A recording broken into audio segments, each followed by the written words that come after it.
کیا تو ان کے دل میں ایک نیک جذبہ آیا کہ یہ اگر ہم اپنے مدارس کے طلباء کے سامنے بھی پیش کریں تو ان کے لیے بھی مفید ہوگا اور طلباء قرآن سے قریب ہوں گے۔ اسی وجہ سے ان کی اور ہم سب کی محنت اور دعوت پر یہ حضرات یہاں تشریف لائے۔ اب ہم سب کو مل کر ایک تو اس پر غور کرنا ہے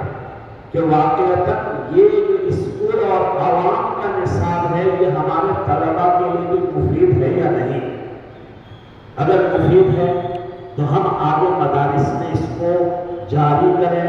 اور اس کی جو بھی صورت ہو اس کو اپنائی جائے۔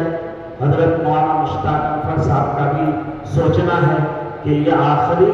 تدریبی کورس نہیں ہے، اب اس کے بعد ہم اس کو داخل کریں گے اور طلباء کو بھی اس کی ٹریننگ کرائیں گے، چاہے اس کے لیے 6 مہینے